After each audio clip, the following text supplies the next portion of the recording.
Glass has remained completely transparent for thousands of years, and unlike almost everything else humans have made, it doesn't seem interested in changing. Plastic yellows, metal rusts, wood rots. But glass just sits there, unchanged. A Roman glass vessel made 2,000 years ago can still be clear today. That isn't luck. It's the result of a structure so precise, it almost feels accidental. But to understand how we ended up with something this strangely permanent, we have to go back to a time when no one cared about windows at all. This is simple history of things. 4,000 years ago, in the deserts of Mesopotamia, glass wasn't something you looked through, it was something you looked at. Thick, dark, and often cloudy, it was used to imitate precious stones like lapis lazuli and turquoise. It wasn't about clarity, it was about imitation. Glass was a convincing fake, a way to mimic what only kings could afford. The idea of transparent glass, the kind you wake up to every morning, didn't even exist yet. Then the Romans quietly changed the question. Instead of asking how to copy gemstones, they asked, what if glass could carry light instead of blocking it? That shift, from imitation to illumination, changed everything. Because once you can control light, you're not just making objects anymore, you're shaping space, buildings, even power itself. In chasing that idea, Roman glassmakers stumbled into something far bigger than they realized.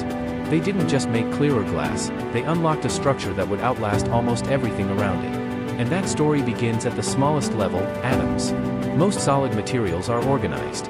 Their atoms line up in repeating, predictable patterns, like tiles across a floor. Scientists call these structures crystals. Metals, ice, and stone all behave this way. But glass refuses to cooperate. When it cools from a molten state, its atoms try to organize, and fail. They freeze mid-motion, locked into a chaotic arrangement. This is why glass is often called a frustrated liquid. It's not fully solid in the traditional sense, but not a liquid either. It's something in between, a structure that never completely settles. At first, that sounds like a flaw. But this is where things turn. Because that disorder means there are no grain lines, no seams, no internal pathways for cracks to travel along. Damage has no roadmap. The chaos, strangely enough, is what gives glass its stability. But stability alone doesn't explain transparency. For that, you have to follow the path of light itself. When light hits most materials, it interacts with tightly packed electrons. The photons get absorbed or reflected, which is why you can't see through wood or metal. But in glass, the spacing of electrons is just right, visible light doesn't have the energy needed to interact with them. So instead of being absorbed or reflected, it passes straight through.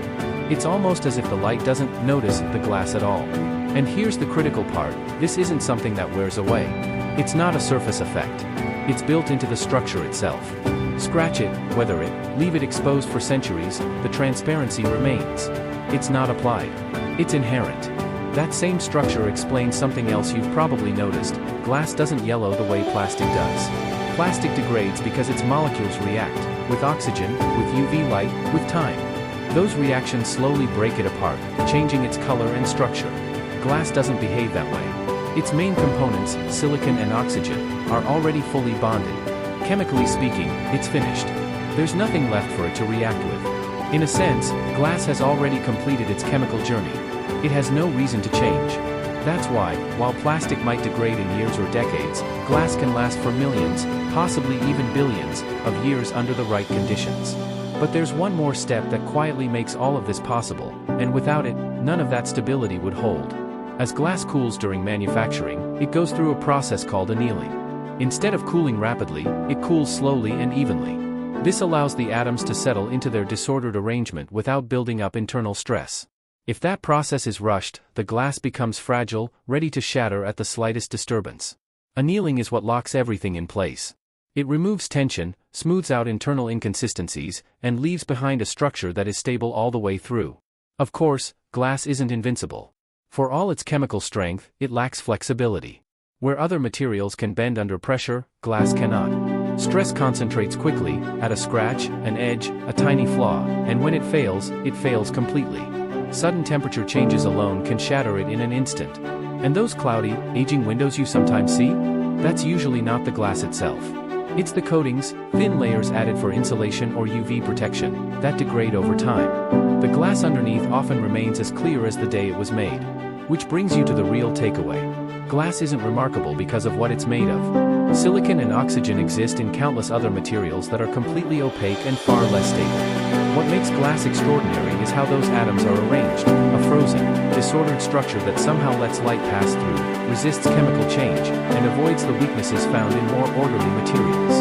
In other words, its strength comes from its chaos. So the next time you look through a window, pause for a second. You're not just looking through a solid object. You're looking through a structure that never fully settled, a material that completed its chemical journey and stopped reacting with the world, a quiet anomaly that has outlasted empires. A frozen liquid. A permanent solution. A beautiful contradiction. And once you see it that way, it's hard to unsee. Which makes you wonder, how many other everyday objects are hiding stories just as strange? If there's something you've always been curious about, drop it in the comments. I go through them, pick the most surprising ones, and turn them into full episodes, sometimes even giving you a shout out when your idea makes it on the channel. And if you think glass is unusual, wait until you hear what people once put inside their walls, materials that looked harmless, but quietly poisoned entire homes. I'll see you in that story.